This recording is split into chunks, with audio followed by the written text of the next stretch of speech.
can't. Because it's...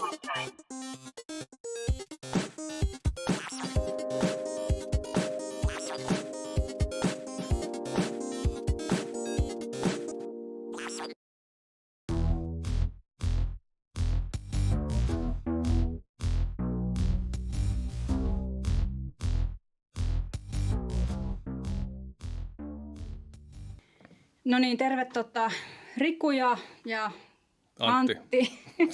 Antti, kiva, että pääsitte vähän juttelemaan tähän jaksoon. Niin teemahan meillä ei sinällään ole, mutta jotta tuutte muillekin tutuiksi, niin pitäisikö pitää joku esittelykierros? Kuka olet, mitä teet, miksi olet täällä tänään? Aloitaks mä? No, Suoma katon. No niin, joo. Juuriko Riku, tosiaan. Tosiaan.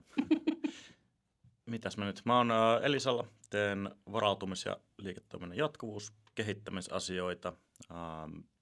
Sen lisäksi se, mistä mekin ollaan tutustuttu, nämä kyberyhteisöt tämmöisessä yhteisössä kuin Helsec hallituksessa ja sitten Women for Cyber Finlandissa ja Next Gen Hack Finland yhteisössä, missä me puuhastellaan yhdessä erilaisia juttuja. Paitsi sä et ole enää virallisesti ainakaan Helsingissä. Niin, no en ole. Ihan omasta tahdosta. Onko jotain muuta, mitä sä haluat kertoa itsestäsi? Mitä mä nyt haluaisin? Mä asun Helsingissä ja teen kyberhommia. Eikä tässä hirveästi mitään muuta. Kyllä, niin. Siinä. Mies paketissa. Kyllä. Niin. Ja mies paketissa. Pakettiin liittyen aloitin juuri brasilialaisen jiu-jitsun harrastamisen, mikä. Ja että Anttikin harrastaa. Miten tämä liittyy pakettiin? No kun siinä pistää ihmisiä pakettiin. Okei. Selvä. No niin, Antti, kukas sä oot? No ihan esimerkiksi mä haluan kiittää kutsusta, Noora. Tosi kiva, että mä pääsin tänne käymään. Jouduit.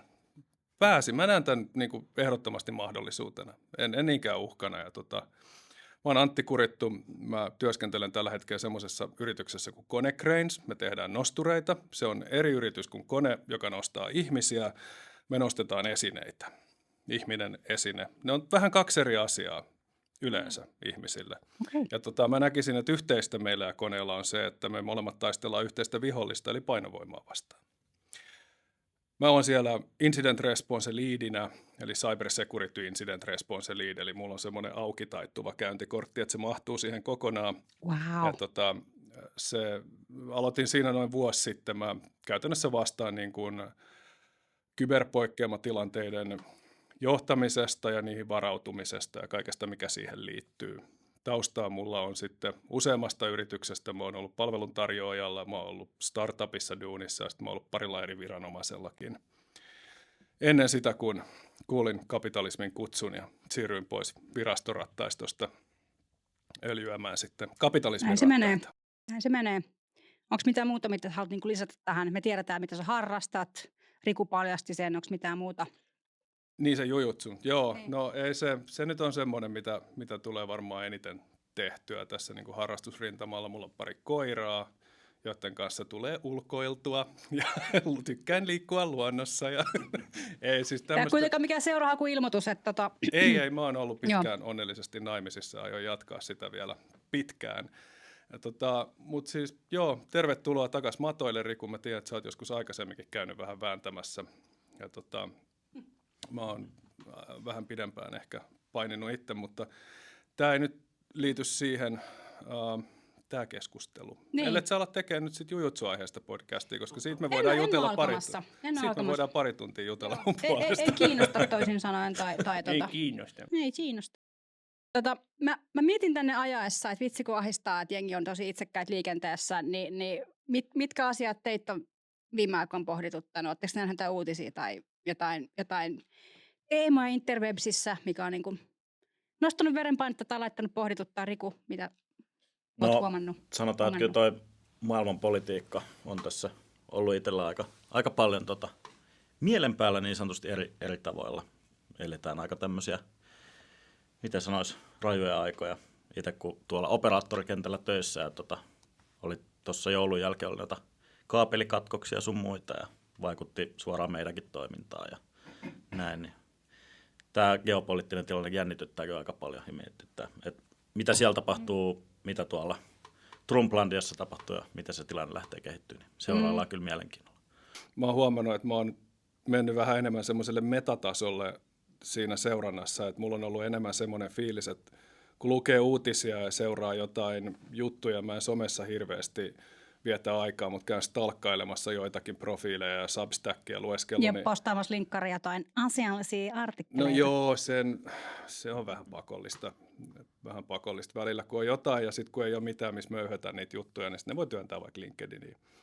Ja tullut semmoinen fiilis, että niinku tarkan kuvan saaminen siitä, mitä maailmassa tapahtuu, tuntuu aika vaikealta, koska kun sä katot eri lähteistä samaa asiaa, niin sä saat siitä niin erilaiset kuvat. Että jos sä otat esimerkiksi Yleisradio Helsingin Sanomat ja sä luet kaikki uutiset sieltä jostain aiheesta ja sitten sä luet jotain ulkomaisia lähteitä samoista aiheista ja sitten sä kuuntelet jonkun podcastin, missä joku asiantuntija puhuu samasta aiheesta, niin ne on kun ne puhuisi 3 eri asiasta. Niin. Ja mulla tulee semmoinen skitsofreeninen olo siinä, että niin kun, miten mun on mahdollista edes muodostaa mitään niin kuin realistista tai järkevää käsitystä tämänhetkisistä asioista ja sitä kautta mennä jopa niin pitkälle, että mä ennustaisin, että mitä seuraavaksi tapahtuu. Niin. No ootko pohtinut, mistä se johtuu, että se on niin erilaista per uutis? No mä sanoisin, siinä on media. Varmaan merkittävä tekijä siinä on se, että median paradigma on muuttunut niin merkittävästi viime aikoina, eli tämmöinen perinteinen autoritatiivinen uutistoimitusmalli, missä niin kuin lehdet pyrkii tuottamaan niin kuin objektiivisen totuuden. Mä tiedän, onko maailma koskaan ollut semmoinen, mutta ainakin siihen julkisesti pyrittiin. Niin se oli tavallaan kaikki katto 10 uutiset. Ja siellä oli Arvi Lind, Suomen luotetuin mies, kertomassa, mitä maailmassa tapahtui. Se ei niin kuin tuonut sinne mitään omia mielipiteitään varsinaisesti. Ja sitten puuttui semmoinen niin kuin editorialisaatio, oli semmoinen, tiedätkö, vähän niin kuin semmoinen asenteen työntäminen sinne. Ja toki vähän riippuu, että mistä päin niin kuin maailmaa sä seuraat. Joo. Jenkeissähän se on ollut jo pitkään silleen, että sulla on oikeastaan ja vasemmista painotteita. Se on tosi polarisoitunutta se, mitä siellä näytetään. Että sehän on ihan niin kuin vastakkainasettelun hedelmällinen maaperä. Että sitten se kuuluu joko tähän jengiin tai Fox News-jengiin. Joo, ehdottomasti. Ja siellä kun se on se puoluekenttäkin on jakautunut niin kuin selkeästi kahtia, että siellä on niin kuin selkeä demarkaatiolinja siinä välissä.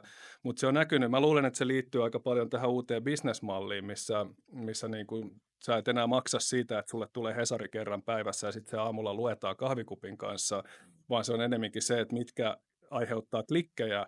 Ja tämä nyt on vanha asia, kaikki tietää tämän, mutta niin klikkejähän aiheuttaa se, mikä saa sut reagoimaan, ja se, mikä saa sut reagoimaan, on tunnereaktio, ja se, mikä saa sut niin kuin, aiheuttaa sut tunnereaktioon, on joku se, että sä hermostut jostain asiasta tai jotain muuta, joten on olemassa taloudellinen insentiivi mediataloille ohjata omaa toimintaansa kohti tunteiden herättämistä. Ja sitten kun se tulee läpi sieltä, niin sitten alkaa olla semmoinen fiilis, että niin kuin, luenko mä uutisia vai manipuloidaanko mua? Joo.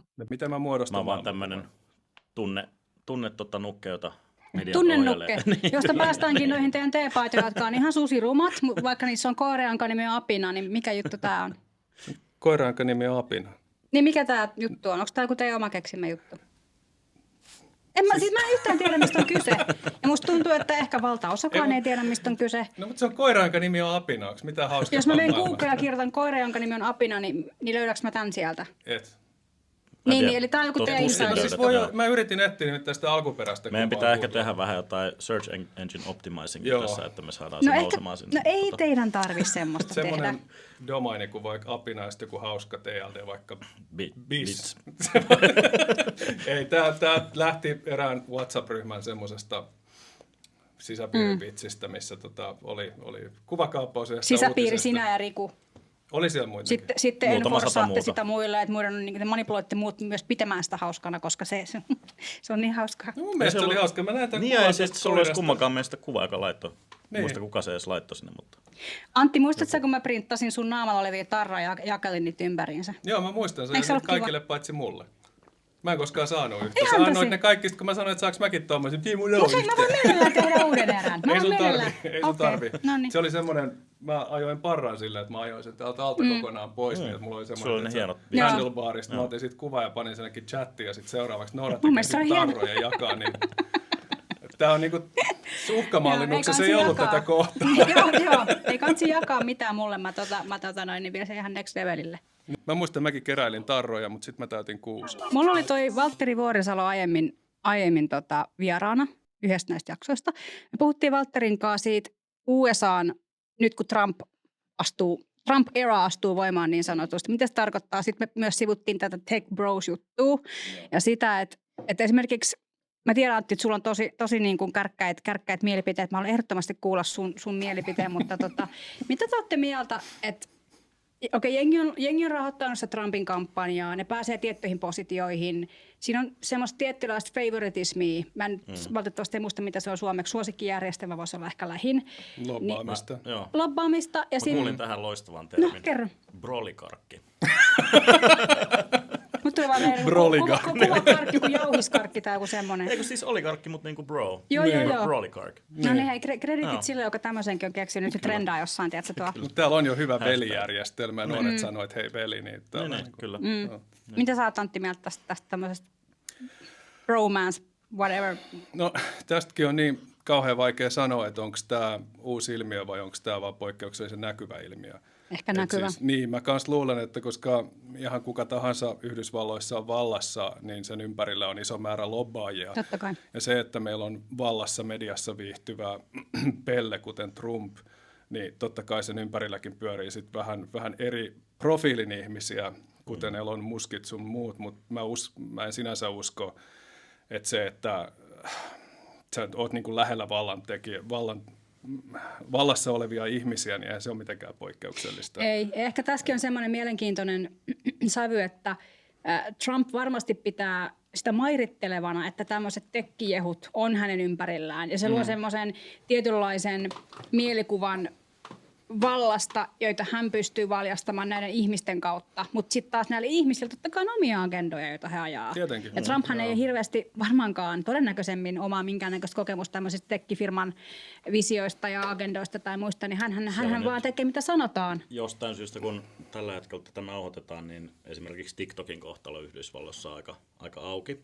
Ja nyt kun siitä ollaan puhuttu ja se päätös ollaan tekemässä korkeammassa oikeudessa, niin jostain syystä Zuckerberg on alkanut pyörimään Mar-a-Lagossa aika paljon tällä hetkellä. Mar-a-Lago. Zuckerberg ei ollenkaan välttämättä haittaisi, että TikTok kiellettäisiin kokonaan. Sitten taas Muski haluaa ostaa sen itsellensä. Niin tässä on mielenkiintoista painottelua, että silloin kun tämä tulee ulos, mun mielestä vaarallista. Me todennäköisesti tiedetään, mitä siinä on käynyt, mutta mielenkiinnolla on sitäkin. Mä oon ehkä enemmän semmoinen, mä en ole kauhean huolissani mistään tästä, mä nyt en yleensä ole kauhean huolissaan siitä, mitä siellä tapahtuu jotenkin tekkiplattojen kanssa. Muskin kannalta ja kohdalla on musta niin kuin jännää, millainen tyyppi se on, kun se on ihan siis kiistämättä tehnyt erokkaita asioita ja tämmöistä, ja sitten se osti Twitterin. Ja mä olin kauhean tyytyväinen, kun Musk osti Twitterin, koska mulla oli palava vihasta alustaa kohtaan, joten mä katsoin, että tässä on kaksi vaihtoehtoa.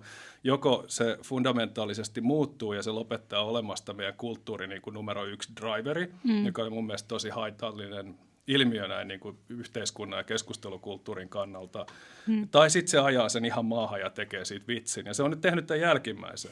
Mutta se, mitä se on tehnyt sit niin kuin siinä samassa, no, se on selkeästi itse radikalisoitunut siitä Twitteristä, X:stä, mikä on niin kuin sama ilmiö, mikä mua häiritsi siinä alun perinkin, että siis semmoinen tämä filterikupla-ajatus yhdistettynä tämmöiseen ajatusjohtajamalliin ja sitten tämmöisiä, tiedätkö, niin kuin tämmöiseen mob mentality-ajatteluun, että nyt me vihataan tätä tyyppiä, nyt me vihataan tota tyyppiä, nyt toi sanoo ton sanan tuossa kontekstissa ja nyt se joutaa vankilaan ja me ajetaan se ulos työpaikolta, kunnes se tekee itsemurhan. Läpi someplattojen. Se on vaan se ilmiö, mikä tapahtuu per niin kuin alusta ja se on niin kuin se, mikä on niin kuin muuttunut tosi helpoksi jopa, alkaa vihaamaan tai... Niin, ja Twitter oli ihan kärjessä siinä ja sen lisäksi, että se oli vielä tämmöinen niin kuin yhteiskunnan trendsettereiden ja ajatusjohtajien niin kuin ykkösplatformi, ainakin Yhdysvalloissa, että siellä kun ne asiat tapahtuu, niin downstreamina siitä ne oli nopeasti peruskulttuurissa, että niin kuin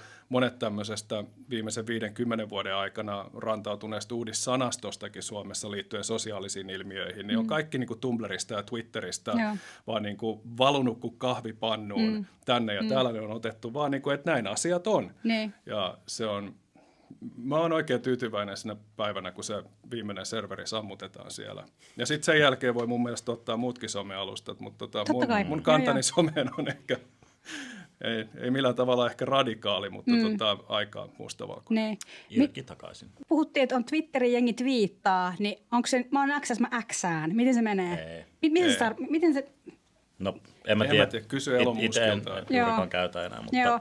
Hi Elon, what do you mean? No, en rupea kyselemään. No siis sehän on kaikkialla, kun se on X ja sitten suluissa formerly Twitter, niin se on vähän niin kuin the artist formerly known as Prince. Niin se on vähän silleen, että sä oot edelleen Prince, mutta nyt tulee vaan tosi pitkä tämmöinen aloitus tässä välissä. Että kuka tietää, siis Elon Musk kiistatta yksi poikkeuksellisen älykäs yksilö, jolla on ihan hirveä drive, mutta älykäs on eri asia kuin fiksu, on eri asia kuin viisas. Se, että sillä on hirveästi tehoa moottorissa, ei tarkoita, että sillä on hyvä liikennekäyttäytyminen. Niin. Että se on niinku, se pitäisi nukkua enemmän oikeasti. Niin varmaan. Se on niinku se Niin, tai sitten vaan olla sanomatta niitä asioita silleen hirveän suoraan. Mutta sekin, mikä mua nyppii siinä, miten siihen suhtaudutaan, on se, että nyt kaikki puhuu Elon Muskista vaan sen mukaan, mitä älyttömyyksiä se twiittaa. Ja se on kaveri, joka rakensi raketin ja pisti sen kyytiin sähköauton ja ampui sen avaruuteen. Aivan, ne on hienoja saavutuksia, mutta silti pitää muistaa, että jos hän on politiikassa mukana, niin hänen pitää pikkasen olla varovaisempi siinä ulosannissa, kun hän on kuitenkin siellä. Miksi? No, mä en ainakaan luota sellaiseen ihmiseen, joka ihan filtteröimättä kertoo just sen tajunnan virran tuottaman ajatuksen juuri sillä hetkellä, kun... Joo, mutta Elon Muskhan ei ole politiikassa saavuttaakseen sun luottamuksen, vaan se on politiikassa saavuttaakseen omat tarkoitusperänsä. Niin, kyllä. Ja siinä mielessä niin kuin musta se käyttäytyy epämääräisesti, mutta ja siis totta kai aiheuttaa vahinkoa, en mä sitä tarkoita. Ajankohtaista politiikkaa Jenkeissä, sekin, miten Trump käyttäytyy. Ja mä haluan tarkentaa, mä en puolusta Muskin käytöstä, mä yritän ymmärtää, mistä se tulee. Katsot canceloidaan. Mutta siis se on niinku ihan selkeästi... Jos se on tästä, niin missannut aikamoista mahdollisuutta. Kyllä. Mutta siis sehän käyttäytyy hyvinkin tarkoitushakuisesti siellä ja se käyttää samaa pelikirjaa, mitä Trump käyttää koko se politiikka siellä. Että tehdään tämmöistä ihmehärkkimistä ja sitten saadaan ehkä jotain niinku pienempää. Pakko sanoa, että can't argue with results. Että se jos se toimii siellä, niin se on sinänsä sisäisesti loogista, vaikka se onkin epämiellyttävää huonoa käytöstä ja se, että se käyttää platformia negatiivisten asioiden tekemiseen ja tietysti kaiken näköisten sekopäisten salaliittoteorioiden jakamiseen, niin ei se ole musta mitenkään käsittämätöntä. Niin. No joo, se on tätä aikaa, että tähän on tultu, tämä on tämä evoluutio tietyllä tavalla. Hei, mennään kyssäreihin. Mä olen saanut kyssäreitä ihmisiltä, joita kiinnostaa tietää vastauksia näihin kyssäreihin. Hyvin tämmöinen looginen jatkumo. Pelataan tällaista peliä. Niin, onko nämä nimenomaan meille vai yleisiä kyssäreitä? Nimenomaan teille. Teille. Eli Villelle ja Mikolle. Antti ja Riku. Seppo ja Kalle. Matti ja Teppo. No niin, lähdetään vaikka Rikusta, niin voitko kertoa, miten sä päädyit kyberturvallisuusalalle? No joo, mä opiskelin tuolla Laureassa turvallisuusalan Tradynamicsia. Nice. Kyllä, Laurea. Meillä oli siellä semmoinen alumnitilaisuus ja siellä etsittiin harjoittelijoita ja sitten siellä oli yhdestä pienestä startup-firmassa meiltä Silverskin oli tyyppi, joka etsi harjoittelijoita. Ja mä etsin harjoittelupaikkaa silloin ja sitten mä olin siinä ehkä opiskelujen vaiheessa. Ei mulla ollut mikään semmoinen unelma, että mä haluan isona kyberturvallisuusammattilaiseksi, vaan siinä opiskelujen niin kuin lomassa vähän rupesi valkeneen, että tällä alalla voisi olla hyvin duunia mahdollisesti. Otin kaikki silloin saatavilla olevat valinnaiset kurssit, mitä oli saatavilla. Ja sitten päädyin sinne harjoitteluun ja siitä se sitten lähti sen harjoittelun kautta. Ja kauan tästä aikaa? About? No 10 vuotta. Niin. Joo, 10 vuotta. Joo, ja oot tykännyt? Oon tykännyt. Joo, tosi kiva. Ihan paskaa. Ihan paskaa, 10 vuotta. Tosi kiva. Joo. Tämä oli se sun, miten päädyt alalle tarina? Siitä mä päädyin alalle, kyllä. Joo. Siinä oli vähän sattumaa. Hain alalle ja päädyin alalle. Niin, kyllä. Okay. Mutta silleen se ei ollut niinku tarkoitus, vaan silleen, että käydään vähän, minkälaista työtä tämä kyber oikein on. Ja... Niin. Joku siinä kiinnosti ja sai sun mielenkiinnon heräämään ja sitten sä vaan askel askeleelta päädyt siihen, missä sä oot nyt. Siis siellä kävi luennoimassa esimerkiksi erilaisia tyyppejä, että kertoi vähän oli yritysturvallisuuspuolelta ja viranomaista ja sun muuta. Okei. Nämä on muuten tärkeitä ja mä en tiedä paljon niitä tehdään niin oppilaitoksissa ylipäätään. Ja mä oon käynyt Lauriassa puhumassakin muutaman kerran. Miten se meni? Kyberturvasta. Niin. No kyllä mä puhun osaan. Niin, aivan joo. Niin. Siksi olet täällä tänään. Tervetuloa. Kiitos. Mulla oli semmoinen mukava olla. kuva siitä, että kyberalalla sun pitää osaa koodata tai niin kuin tälleen. Meillä oli yksi vierailijaluennoitsija, että mä kysyin siltä, että miten, että tarviiko tässä osaa koodaa. Sille, että ei tässä mitään koodia tarvitse osata. Mä no sitten. Tapahtuuko tämä yömyöhäisinä tunteilla kaljan ääressä vai siinä tilanteessa ihan siellä niin koulussa? Okei, niin. Kuka teillä kävi, muistaakseni? Se oli Puhakaisen Petri. Joo, Petri ohjasi mua opinnäytettyä. Noniin, joo. Noniin. Petri on terkkuisit hänelle. Dude-alalle. Kyllä. Mites Antti, miten sä päädyit? No mä tulin vähän eri reittiä siinä mielessä, että mä tein 10 vuotta ihan turvallisuusalan töitä. Joo. Ja mä oon Nassikasta asti puuhannut tietokoneiden kanssa, mutta kyllä mä joskus pikkupoikana ajattelin, että olisi siistiä tehdä tätä työkseen, mutta mulla oli vähän samanlainen käsitys siitä, että se niinku tavallaan vaadittava osaaminen on niin kovatasosta, kun mä ajattelin, että se reitti IT-alalle on se, että sä käyt ensin lukioon, sitten sä saat pitkästä matikasta laudaattorin, sitten sä menet TKK:lle, sitten sä menetät kaikki sun hiukset ja sä oot pullonpohjalasit. Osittain tapahtunut, niin. No se on tämä ala, kun muuttaa ihmistä. Niin no se on varmasti näin. Mä luulin, että se on niinku tekun kautta ja sitten sieltä tai tietojen käsittelylaitokselta. Ja mä ajattelin, että ei toi akateeminen puoli niin on mulla niin vahvasti hyppysissä, että mä olin semmoinen aika tukeva 7.8 oppilas. Ja sillä pärjäsi ja pääsi lukiosta läpi ja tälleen. Mutta sitten mä menin Securitakselle duuniin, kun mä jäin vähän miettimään, että mitä mä sitten tekisin. Mä olin piirivartijana, metrovartijana, kauppakeskusjärjestyksen valvojana, kiertelin erilaisia tapahtumia järjestyksen valvojana, tein portsarihommia, olin ovella. Joo. Ja mä olin semmoisissa kesätöissä lyhyen pätkän 7 vuotta. Missä yökerros katte baareissa Mä olin vaikka missä, mä tein vähän semmoista. Mulla ei ollut mitään omaa ovea. Okay. Et siis mulla oli varmaan 15-20 eri paikkaa, missä mä kävin aina välillä tekemässä. Siis ei mitään silleen, että olin luksin pokena, koska siihen mä olisin varmaan jäänytkin, koska se on ihan raakasta hommaa ilmeisesti. Ei, mutta siis ihan siis peruskapakoita keskustassa. Et sit, kun siellä joku apina roikkuu ovessa, niin mä olin yksi niistä. Okay. Se oli ihan mukavaa duunia. Siinä pääsi liikkumaan, olen ihmisten kanssa tekemisissä ja sosiaalista hommaa. Varsinkin mä viihdyin hyvin sitten sen loppupätkän, kun mä olin Kampin keskuksessa järjestyksen valvojana. 2010 mä lähdin sieltä sitten veke, kun mä totesin, että en mä elämässäni niin kuin haluan tehdä muutakin kuin vaan olla järkkärinä. Ja hain sitten Pollarikouluun. Mä olin tässä vaiheessa aloittanut tuon Laurean tradenomi-opinnot, jotka oli kyllä jäänyt sitten kesken, mutta siis pakko sanoa, että sä vedät tosi pitkän kaavan kanssa Rikoa. Mä olin Laureassa, sit mä olin, että no hei, mua kiinnostaa kyberiä. Riku on mua 10 vuotta nuorempi. Riku on 10 vuotta nuorempi, sillä on 10 vuotta lyhyempi tarina. Ei nyt ihan, mutta mäkin olin itse asiassa 10 vuotta niin vastaavalle se fyysinen. Onneksi olkoon. Tässä on periaatteessa sama jätkä nyt vaihtuna kahti. Teillä on teemapaidat ja nää. Mutta siis poliisikoulu ja mitä sen jälkeen tapahtui? No sit mä menin kyberalalle. Okei. Pollarihommista sitten mä tein IT-tutkintaa siellä aika lyhyen aikaa. Mä en poliisissa ollut itse asiassa kovin pitkään, mä olin vaan muutaman vuoden ja sitten mä olin Traficomilla vähän pidemmän pätkän 5 vuotta. Mä vähän vaihtelin siinä välissä kerran ja sitten mä menin yksityiselle, olin Niksulla, vedin DFR-tiimiä vähän aikaa ja sieltä Aivenille ja nyt sitten mä oon nosturimies. Joo, nosturimies. Kyllä. Okei. Henkeä ja veren. No mutta sit joku on kysynyt, että mikä on työssäsi kivointa? Palkkapäivä.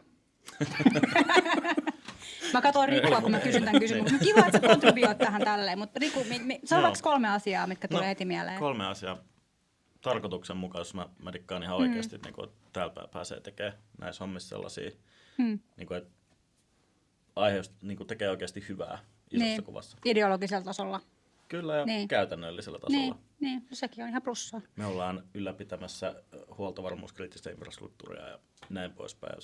Se tulee ihan niin kuin oikeasti konkreettiseksi. No, mitä nyt puhuttiin noista uutisoinneista. Mä pystyn omien duunien kautta myös osallistumaan näihin yhteisökuvioihin aika paljon. Että nuorten saaminen, mitä me tehdään yhdessäkin, niin se on niin kuin tosi lähellä sydäntä. Ja se on niin kuin, no se on ehkä se tärkein juttu, mutta menee niin kuin yhdessä. Se on semmoinen yhteiskunta vastuullinen kulma. Ja sitten se 3. on se palkkapäivä. 3. on vaikka palkkapäivä. No ehkä se, että on myöskin semmoinen niin kuin dynaaminen ala ja koko ajan pitää oppia uutta ja tällainen. Ei pääse tylsistymään. Niin. Se on hyvä niin kuin Niin. No sanoin ne 2 muuta, Antti, sä sanoit palkkapäivä. No se oli vitsi tietenkin. Ei se mikään vitsi ollut, kyllä mä tiedän. Ei siis eihän kukaan meistä kävisi töissä, jos meillä ei maksettaisi. Ei tämä niin hauskaa ole, että me tätä harrastuksena tehtäisiin. Mutta kyllä se niinku... Vaikea summata, nyt kun työskentelee tavallaan niin kuin in-house-roolissa. Musta on kiva, kun pääsee ymmärtämään sitä kokonaisuutta, että miten nämä palikat kaikki liittyy toisiinsa ja miten tuommoinen organisaatio suojataan. Ja pakko sanoa, että kyllä mulla on jäänyt siitä niin kuin ensimmäisestä 10 vuodesta semmoinen omituinen fiilis, että kyllä mä niin kuin tykkään duunistani eniten silloin, kun tapahtuu kunnolla jotain. Että silleen, että nyt on kakkaa tuulettimessa, niin on silleen, että se on niin kuin yksi kaverista kuvaili, että sä oot vähän niin kuin semmoinen aivokirurgi, joka tutkii potilaan aivoja ja sillä on tosi hankala ja omituinen kasvain, mikä on tietenkin hirveä asia, tosi ikävää ja se pitää hoitaa pois, mutta se on vähän silleen tälleen, että nyt päästään tekemään. Mutta siinä nappii. Joo, ja siis se oli hyvin mun mielestä sinänsä kuvattu, että se ei tarkoita sitä, että sä oot hyvillässä, että tapahtuu jotain ikävää, totta kai me yritetään välttää sitä viimeiseen asti, mutta sitten kun jotain tapahtuu, pääset käyttämään omaa ammattitaitoa ja katsomaan, että se tilanne saadaan niin kuin kriisistä takaisin normaalitilaan. Niin kyllä mä siitä tykkään. Sitten se varautumistyösuunnittelu kuulostaa tylsältä, mutta mä oon meidän playbookia hieronut aika paljon ja se on ollut mun mielestä ihan kivaa. Ja sitten ne kaikki pienet päivittäiset. Sitten kun sitä tapahtuu, sitä kakkaa siellä tuulettimessa, sitten sä pääset näkemään, että mitä se sun työ on. Miten se toimii käytännössä? Niin, onko tämä niinku, teoriataso vastaako oikeasti nyt, onko se kestävää se, mitä mä oon nyt tässä niinku plänäillyt? Joo, ja sitten muiden kouluttaminen siihen asiaan, se tietoisuustason nosto koko organisaatiossa. Et mä just sanoin eilen mun omalle esimiehelle, että mun pyrkimys täällä on tehdä itsestäni täysin tarpeeton ja sitten voitte vaikka rankasta mua ylennyksellä. Mä haluan kouluttaa kaiken, mitä mä osaan tästä asiasta niin kuin mahdollisimman laajalle joukolle tässä ympärillä, jotta mun ei tarvitse tehdä tätä koko mun uralla. Koska tämä on ihan kivaa, mutta kyllä mua kiinnostaa muutkin asiat, että se on niin kuin... Se on mun mielestä hyvä mentaliteetti ottaa sitten, kun alkaa olla uralla siinä vaiheessa, että sulla on jotain annettavaa. Riku tekee sitä hienosti noiden yhteisöjen kautta. Musta tuntuu, että mulle ei niinku tunnit riitä kalenterissa siihen, että mä heittäytyisin noihin mutta sulla on ne koirat.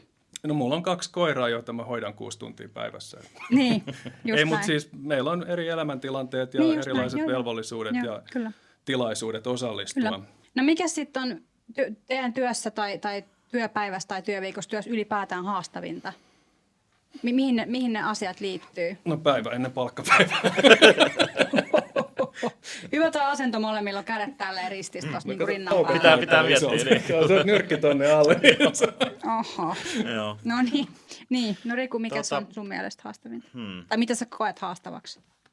No se on ehkä nykyisessä sanotaan hektisessä työympäristössä. Ja meillä on Antillakin on tähän sanottavaa, mutta meillä on todella niin kuin kompleksit ympäristöt. Me puhutaan globaalista organisaatioista, meillä on ihmisiä ympäri maailmaa. Sitten sun pitäisi niille toimittaa niin kuin luotettavasti toimivia, vaikeasti ymmärrettäviä IT-järjestelmiä, jonka pitää pyöriä 24/7. Ja sitten meidän laajenemisstrategia esimerkiksi on se, että me ostetaan uusia yrityksiä. Ja niidenkin pitäisi toimia sitten kuin junanvessa. Se on vaan two-way domain trustin päälle ja kovaa ajoa. Niin justiin. Ja se, että ne pitää kaikki tehdä niin kuin viimeisen päälle. Me puhutaan tosi kriittisistä ympäristöistä ja se toimintavarmuus pitää olla tosi korkealla. Ja samaan aikaan me halutaan tehdä tämä todella tehokkaasti ja niin kuin me halutaan säästää mahdollisimman paljon. Ja meillä tänään. Kaikki tänään. Kaikki tänään. Niin. Tai mielellään eilen. Niin, tai siis toissapäivänä, jos nyt ihan tarkkoja ollaan. Niin.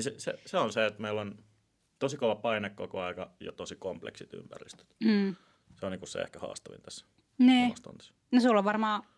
Tämä on ihan sama tilanne, että Konecranes on todella iso yritys ja mä nyt en halua puhua nimenomaan nyt omasta työpaikasta, mutta ylipäänsä se, että miten monimutkaisiksi IT-järjestelmät on paisunut, miten paljon siellä on niin kuin ristiriippuvuuksia, kun se on kuin fraktaali, että miten enemmän sä otat yhden palikan, että zoomaat sen sisään, sieltä löytyy taas uusi kerroksi niin kuin äärimmäistä kompleksisuutta, otat sieltä yhden palikan, sama juttu. Ja se, että tämä kaikki toimii niinkin hyvin kuin se toimii, on mun mielestä ihan käsittämätön ihme. Jos on joskus purkanut kovalevyn ja katsonut sinne sisään ja ajatellut... Teen heti tämän jälkeen. Kannattaa tehdä. Joo, Mutta siis katso sinne sisään, katso sitä ja mieti, että tämä on pyörinyt luotettavasti läppärin sisällä 10 vuotta.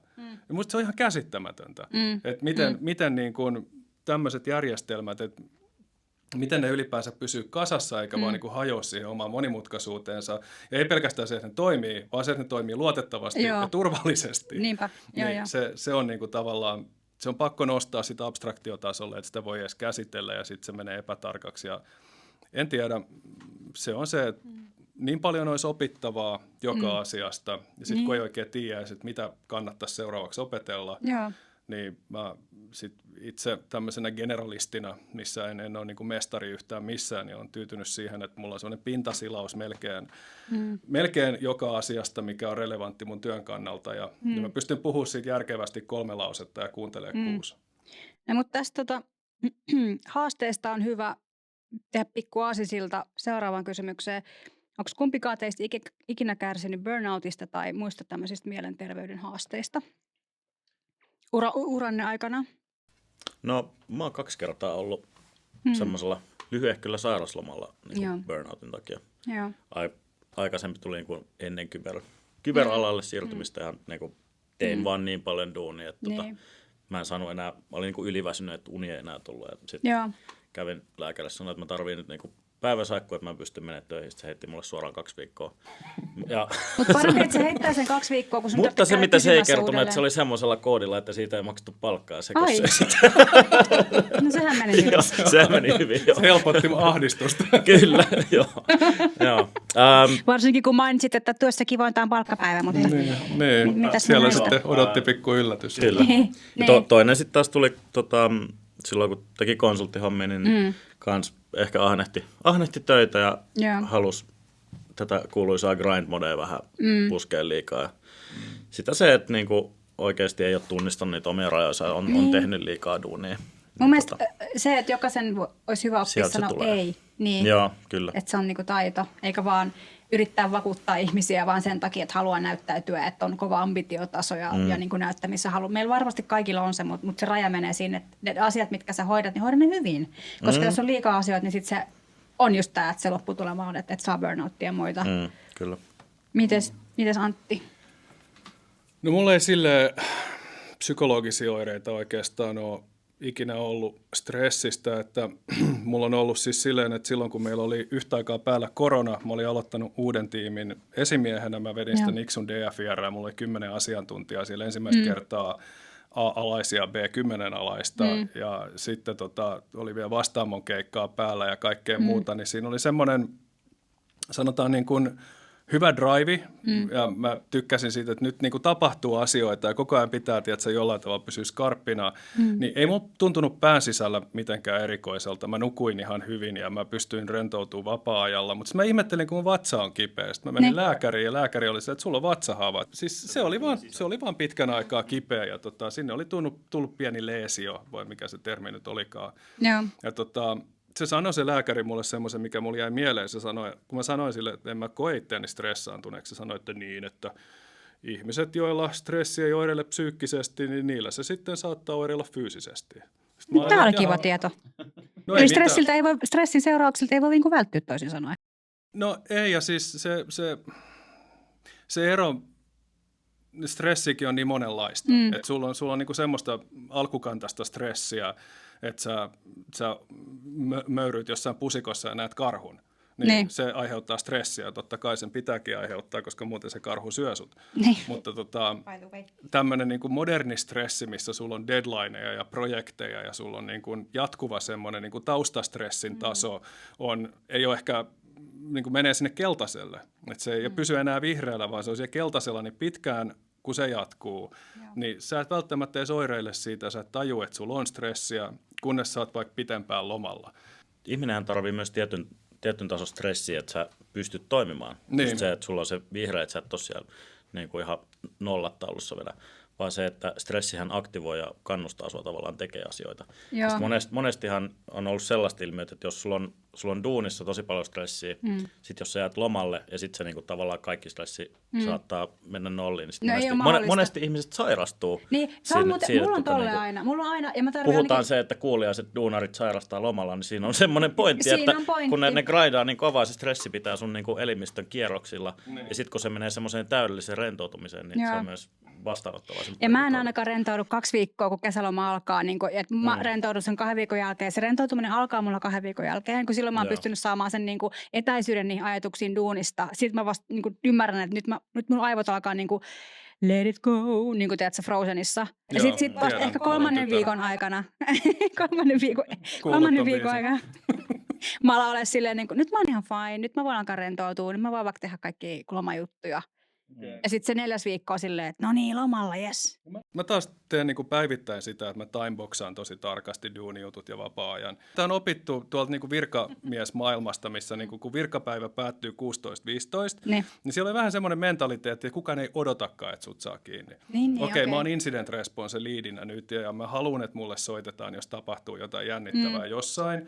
Mutta se ei meinaa sitä, että mä päivystän sähköpostia, mä päivystän Teamsia. Mulla ei ole mitkään notifikaatiot millekään duuniäpille puhelimessa edes päällä. Et mä katson Teamsia tietokoneella ja sitten 4 pintaan, kun mä aloitan yleensä vähän ennen 8 työpäivää, niin mä lyön kannen kiinni. Ja sitten paha ruutu vaihtuu hyväksi ruuduksi. Ja sit voi olla, että mä puuhailen jotain niitä näitä. Että en mä silleen aktiivisesti mieti duunikuvioita vapaalla. Niin. Ja sitten kun sen tavan tavallaan opettelee, että ei ole sitä, että mä nyt katson vaan nopeasti, että onko sieltä tullut sieltä yhdestä. Se ei lopu siihen, sä tuijotat sitä ruutua sen puoli tuntia ja vastailet. Niin, nimenomaan, ja sitten sä oot taas siinä duunimentaliteetissa, ja sitten kun sä menet ruokapöytään, sä mietit sitä. Mä huomaan, että mulla menee niin kuin 4-5 suunnilleen semmoinen niin kuin unwindi. Että mä vielä mietin niitä työasioita, mutta sitten 5 jälkeen niin se on aika harvoin, että mulla käy mielessä, että mitäköhän se jollekin tiketillä on aina hyvä, mulla ainakin jos menee koiran kanssa ulos työpäivän jälkeen, niin siinä saa se pieni... Se nollaa kivasti. Niin, semmoinen pieni ulkoiluhetki siihen. Me päästään nyt tästä mukavasti tästä mielenterveyshaasteesta, sun muista, niin vinkit alasta kiinnostuneille. Miten päästä alalle? Tai alalla aloitteleville. Miten kehittyy alalla paremmaksi? No mä suosittelen ainakin sitä, että täällä on hirveästi paljon kaikkea erilaista. On hallinnollista ja teknistä ja nekin jakautuu sitten erilaisiin tarkempiin trackkeihin. Sulla on vaikka incident responseja ja forensiikkaa, mitä Antti tekee, ja sitten sulla on penetraatiotestausta. Ja tavallaan tutustuu vähän erilaisiin puoliin, mitä kaikkea löytyy. Sitten jos löytyy semmoinen joku, mikä itseä kiinnostaa, pyrkii sukeltamaan sinne vähän, opiskellaan aihetta, ehkä löytää jotain tämmöisiä tunnettuja asiantuntijoita. Jos niitä löytyy vaikka Suomesta skenestä, voi kysellä niiltä neuvoja, miten sä kehität itseäsi tässä, jutella niiden kanssa. Ehkä vähän tämä, mistä ollaankin puhuttu monen alalla olevan kanssa, että miten sä oot päätynyt, niin vähän sama kuin tämä itsellä, että rupesi kiinnostaa, ja mullahan kävi tavallaan tosi hyvä tuuri, se, että mä satuin kohtaamaan tämän ihmisen, joka tarvitsi harjoittelupaikkaa juuri tällaista firmasta, joka mua kiinnosti. Niin eihän näitä tällaisia tuukkusieniä satella näitä tilaisuuksia, mutta sun pitää vaan niin kuin asettaa itsesi alttiiksi, mennä semmoisiin niin kuin, tilaisuuksiin, missä tämmöisiä kohtaamisia voi tulla, tutkia, mitä tilaisuuksia on niin kuin tarjolla, seurata, mitä alalla tapahtuu ja sitten iskeä siihen väliin ja pommittaa sähköpostia. Silleen terveellä tavalla pommittaa, ettei vaan niin tiedätkö, rupesi talkkaa, niin kuin, koska mullakin on kokemusta niistä tilanteista, että niin kuin, ollaan tuolla inboxissa myötäpäivä. Joo, se on ehkä sitten huono tapa, mutta se, että sitten jos löytyy se oma mielenkiintokohde, niin on aktiivinen sen suhteen ja pyrkii mahdollistamaan itselleen sitä työllistymistä. Mites Antti, sun vinkit? No oikeastaan aika samat kuin kelle tahansa nuorelle, joka tulee työpaikalle. Eli ilmestyy työpaikalle. Niin. Vai mitä se tarkoittaa? Ei, mutta siis periaatteessa... Siitä on hyvä lähteä liikkeelle. Niin, ja siis semmoinen ajatus, että oppirahat pitää maksaa. Eli jokainen aloittaa jostain, ja se, että sä et aloita 4,5 tonnilla tier 2 analystina suoraan koulusta, niin se vaan menee. Että se on niin kuin realistiset odotukset sille, mitä sun ura on alkuvaiheessa. Eli jos saat paikan jostain ihan perushommista, niin oo hemmetin tyytyväinen, ota se vastaan, tee se niin hyvin kuin pystyt. Ja siinä on semmoinen, että ihmiset, jotka hoitaa kaiken, mihin ne ryhtyy niin hyvin kuin ne pystyy, niin niiden maine kirii niiden edellä. Ei niiden tarvitse tuoda itseään sillä tavalla tykö. Sitten kun mietitään, että hei, me tarvittaisiin nyt tosi hyvä tyyppi, niin sitten sinulle tulee heti mieleen se yksi kaveri, joka on aina hoitanut kaiken tosi skarpisti. Niin ehkä osalla nuorista saattaa olla vähän semmoinen, että mä oon liian hyvä tähän duuniin. Esimerkiksi joskus oli tämä keskustelu näistä paskaduuneista joskus 20 vuotta sitten, ja mä muistan, miten paljon se ärsytti mua silloin, ja miten se ärsyttää mua vieläkin. Ja se, että on ajatus siitä, että on jotain työtä, mikä on sun alapuolella, niin mun mielestä niin sitä elitistisempää ajatusta ei löydy. Ja se asenne huokuu ihmisestä läpi, vaikka se ei toisi sitä millään tavalla ilmi. Mutta silleen, niin kuin, että jos sä suhtaudut johonkin aloitustason työpaikkaan, niin kuin, että mä oon liian hyvä tähän, mähän osaan sentään reversata malwareja. Mä kiva, jatka sitä harrastuksena, hoida tämän hyvin, niin joku päivä se kyllä huomataan, ihan varmasti. Ja mä oon vahvasti sitä mieltä, että jos sulla on se asenne kohdillaan ja sulla on se halu ratkaista asioita ja edistää asioita, niin kaiken muun sen ympärillä voi oppia, kun puhutaan aloituspositioista tällaisista. Niin kuin, mä oon itse ollut ennen kyberuraa, niin mä oon siivonnut vessoja. Mä oon siivonnut lentokoneita ja se antaa tosi paljon perspektiiviä ja kiitollisuutta siihen, että mitä tekee niin kuin nykyään.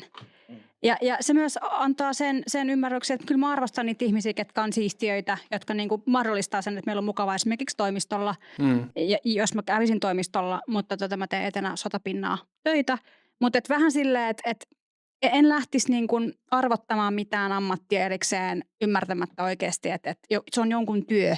Ja sillä maksetaan laskut ja sillä ylläpidetään elämäntilannetta. Juuri näin. Ja siis se on niin kuin se, että jokainen tietenkin mielellään näkee itsensä siellä uransa huipulla, mutta niin kuin, jos multa olisi 10 vuotta sitten kysytty, että mitä mä teen 10 vuoden päästä, niin ei mulla olisi ollut mitään käsitystä. Puhumattakaan 20 vuotta sitten tai 15 vuotta sitten, niin sitä omaa urapolkuaan ei usein voi hirveän hyvin suunnitella. Ei. Ja jos sitä yrittää suunnitella, niin sitten voi olla, että sä sanot ei semmoiselle tilaisuudelle, mihin sun olisi pitänyt sanoa joo. Ja se voi olla, että sua vaan jännittää, mutta mä nyt olen ollut tietenkin poikkeuksellisen onnekas monessakin tilanteessa, niin kuin moni ihminen, jotka itsensä löytää mielekkäistä hommista, niin siinä on niin kuin aina kombinaatiotuuria ja omaa tekemistä ja omaa asennetta ja muuta. Kyllä. Ja en mä tietenkään noudattanut näitä neuvoja itse välttämättä koko urani ajan, niin, mutta nyt kun katsoo taaksepäin, niin kyllä mä silloin, kun mä tein vartija-järkkärihommia, niin mä olin ylpeä niistä duuneista ja mä tein ne niin kuin mä pystyin. Ja kyllä mä muistan, että siellä niin kuin, mä olin yhdessä tilaisuudessa, missä mä tapasin semmoisen puolitutun, joka oli vähän semmoinen urpo. Ja me juteltiin meidän yhteisen kaverin kanssa. Ja sitten se ääneen mulle ihmetteli, että miten kukaan viittii tehdä tuollaista duunia. Ne? Ja mä muistan sen fiiliksen, mikä mulla tuli. Siis kyllä se oli sun duunista, jota se kommentoi. Joo, siis mä olin järjestyksenvalvojana siellä. Niin. Ja sitten mä kävelin siitä vaan pois ja mä ajattelin, että mä tiedän, että sun isäs on erittäin rikas. Ja se oli jotenkin mulla jäi vain se kaikumaan päähän, että kun mä en niin kuin nähnyt yhtään, että miten kukaan voi edes ajatella noin. Koska se oli musta niidenkin käsittämätön kommentti. Mä en loukkaantunut siitä yhtään. Mä pidin häntä kyllä ihan idioottina sen jälkeen. Aivan varmasti. Niin. Koska en tiedä. Mutta nyt kun tekee siistejä sisätöitä, niin kyllähän sitä niin kuin sit aina muistelee, että Siilitien metroasemalla kaatosateessa elvytti raiteille pudonnutta puliukkoa. Duuni on monenlaista ja kaikki on arvokasta. Kyllä, on just näin. Paitsi markkinointi. Poistetaan tämä kohta jaksosta. Mutta hei, sitten ihan viimeiseksi, miten välttää mokaamasta työhaastattelusta, a.k.a. vinkkejä työhaastatteluun? Ootko sä rekrynyt ketään ikinä? Mä en ole suoraan rekrynyt ketään ikinä, mä oon kyllä haastatellut ihmisiä. Niin,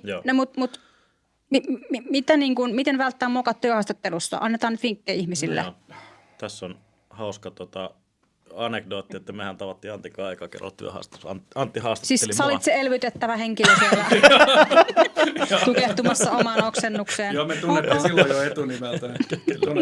niin, mutta kerro vaan, vai haluatko? Mä en tiedä, tuleeko Antille jotain mokavinkkejä siihen, koska mua ei silloin päädytty palkkamaan siihen, mutta mulle itselle ehkä semmoinen, että oo rehellinen, kerro mitä sä itse haluat. Ennen kaikkea älä ole ylimielinen. Se on niinku todella ärsyttävää, että joku tulee sinne, että kilmänä ja niinku silleen, tässä mun palkkapyyntö, niin. Siis silleen, hei, what? Niin, ja silleen, että näitähän on tehty näitä hommia niinku, vaikka kuinka. Että kyllä mä tunnen noin kaikki kuomat taskun ja ehdetään. Ja sitten miten sä validoit tämmöisen tiedon? Että se on, siis, se on tosi vaikeeta. Että sun pitää vaan luottaa. Ja sitten jos sä palkkaatkin jonkun, eikä sä osaa saat silleen, no onneksi on koeaika. Ja siis se on ihan sama, että puhuuko se faktaa siinä, vaikka se olisikin maailman kovin guru siinä hommassa, niin jos se tulee sinne silleen, että suudelkaa sormusta, niin kuitenkin me halutaan tiimipelaa sinne. No todellakin, joo. Semmoinen, joka osaa lukea huonetta ja toimii, siis se on tietenkin tämmöisellä alalla, missä on aika paljon vetoa semmoisille ihmisille, jotka viihtyy enemmän koneiden kuin toisten ihmisten kanssa. Ja tosi hyvä sanoa, että oot vaan sosiaalinen. Mutta sekin pitää no sehän on niinku, se riippuu haettavasta työpaikasta tietenkin. Joo, eikä rooleihin sopiikin, että saa olla vähän taiteilija siellä tai silleen. Niin, ja siis ei se introverttius haittaa. Mutta se, että jos sä et pysty puhumaan ihmisten kanssa, niin miten sä ajattelet pystyä tekemään töitä ihmisten kanssa? Koska töitä tehdään ihmisten kanssa koneella, ei koneen kanssa. Ei. On tosi tärkeää harjoittaa hyviä kommunikaatiotaitoja. Et sun pitää antaa selkeästi se tieto, mitä joku toinen tarvitsee siinä tilanteessa selkeästi, ymmärrettävästi ja niin kuin ajallisesti täsmällisesti. Sekin on niin kuin taito. Mutta tämä nyt liittyy skilleihin, mutta annetaan nyt vinkkejä työhaastatteluun. Mä voin antaa omat vinkkini. Siis mä muistan, Rikua tosiaan haastateltiin yhteen valtionvirkaan ja ei Riku siellä mitään mokannut, että ei siinä ollut mitään semmoista. Se oli vaan huono. Muihin verrattuna. No, me haettiin tietynlaiseen tehtävään tietynlaista ihmistä ja sieltä löytyi sopivampi. Ja se on semmoinen, että nuorena kun hakee töitä, niin sekin pitää niin kuin hyväksyä, että se hylkäys tuntuu aina pahalta. Mutta se ei välttämättä meinaa, että sä olit huono. Se voi olla, että sä et vaan ollut just siihen tehtävään se oikea tyyppi.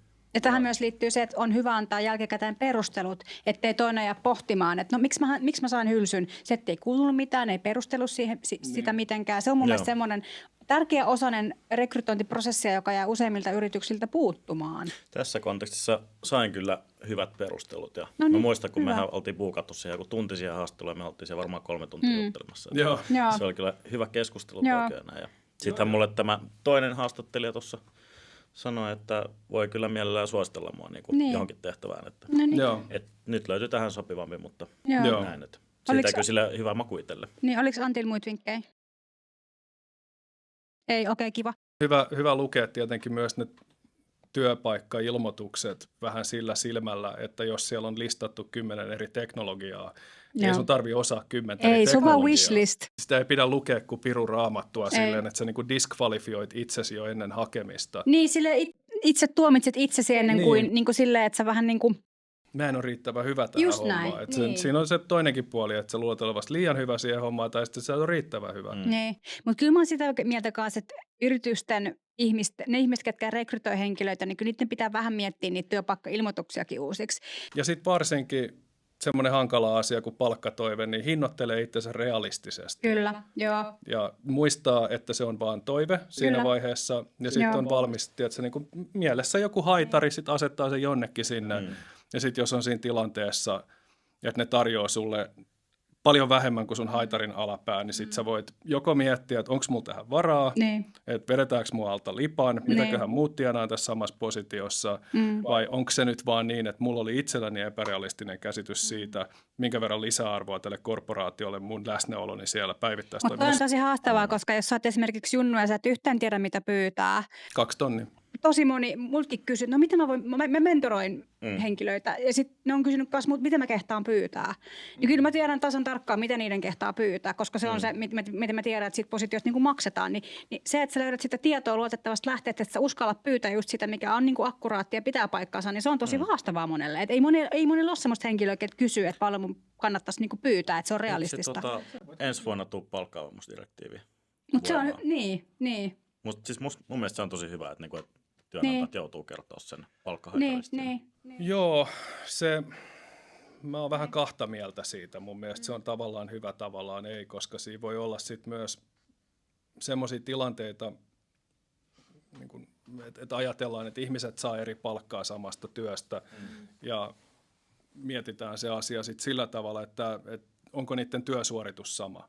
Että se, että niiden toimenkuva on sama ja toinen saa 3500 ja toinen saa 3900, mutta se, joka saa 3900, tekee paljon parempaa laatua.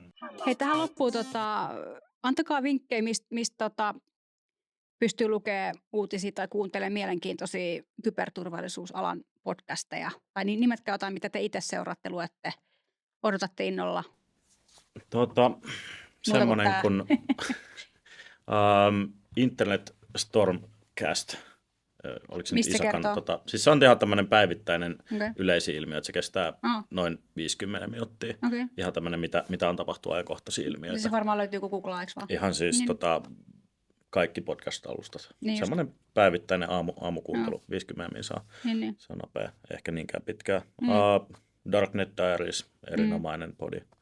Herrasmieshakkerit. Nämä on nyt tämmöisiä, mitä kuuntelen. Big love. Kyber podcast-rintamalla. Rauhoitu. No mitäs Antti? No tämä liittyy taas siihen, miten mä suljen sen työkoneen työpäivän päätteeksi, kun mä en työpäivän aikana kuuntele podcasteja, niin mä en oikeastaan kuuntele kyberaiheisia podcasteja ollenkaan.